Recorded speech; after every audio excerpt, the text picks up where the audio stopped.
You're listening to Daybreak on CBC Radio 1, broadcasting in Prince George at 91.5 FM and in Kitimat at 101.1 FM. Oil tankers and oceans can be risky business. That's why 5 of Enbridge's stockholders have teamed up with the Dogwood Initiative to file a stockholder proposal. Enbridge's Northern Gateway project plans to run twin pipelines from Edmonton to a new marine terminal in Kitimat. It hopes to export petroleum and light crude oil by tanker through BC's north coast. Eric Swanson is the corporate campaigner with the Dogwood Initiative. He's been working with shareholders on this proposal, and we've reached him this morning at his home in Victoria. Good morning, Eric. Good morning.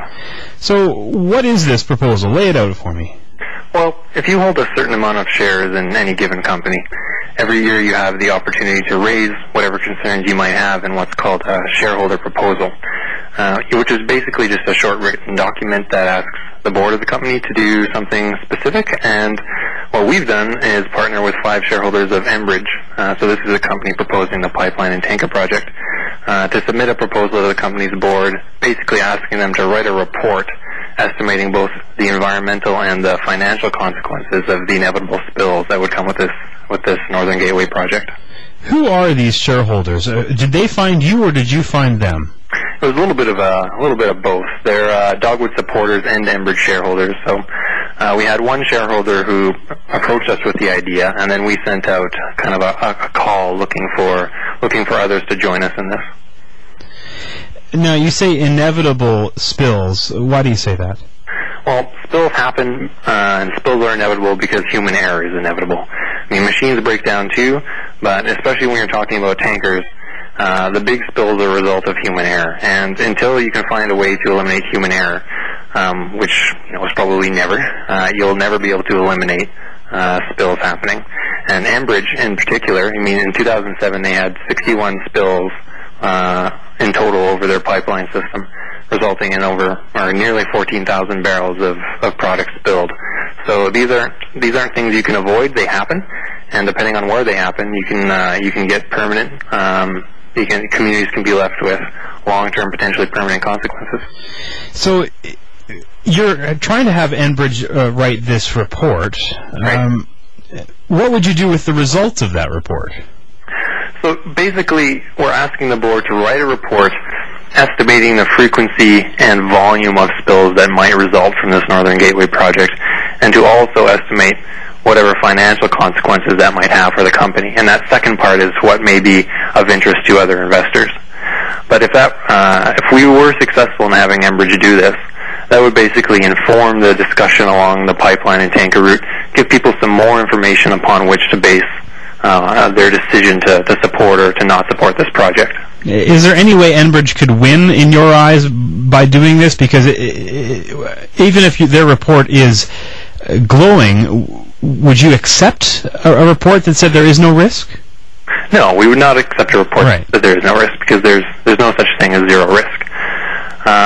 So it's Enbridge could potentially win. I mean, they're trying to build good relationships with communities up and down the pipeline and tanker route, and it's not a stretch to believe that being more open with information and talking more honestly about something that's inevitable could help you build relationships. On the other hand, it's also easy to see that Enbridge has an interest in being coy about this, because the more you talk about spills, the more you talk about consequences, the less good some of those benefits start to seem. How many other shareholders have you talked to from Enbridge besides these 5?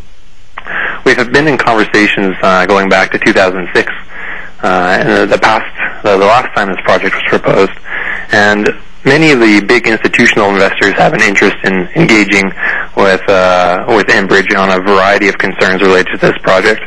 And we're aware that some of those discussions continue, but we don't have any direct relationships with any other big institutional investors on this particular proposal talking about spills. So once you submit this shareholder proposal, what happens then? Then we go into conversations with Enbridge, and we'll see if they can meet us somewhere acceptable. Meet us halfway probably isn't good enough for us. But if they'll have the opportunity to propose solutions to our concerns, potentially another form of disclosure of the risks associated with oil spills. And if we can't come to an agreement, then this proposal will go to the company's annual general meeting, which is in May. And at that point, all investors in Enbridge will have the opportunity to vote yes or no to it.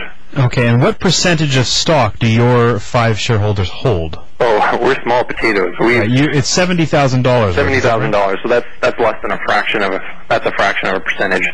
So this is definitely underdogs. This is little guns against the big guns. So, we do what we can. We're a nonprofit, and basically this is in the interest of the public, and it's in the interest of some shareholders, we feel. So we'll see how it goes and hope for the best. Well, thanks for explaining it to us this morning. I appreciate your time. Thanks so much. Bye-bye. Eric Swanson is the corporate campaigner with the Dogwood Initiative. We'd like to hear from you about this. Is this a good way to press companies to enact policies that you'd like to see as shareholders?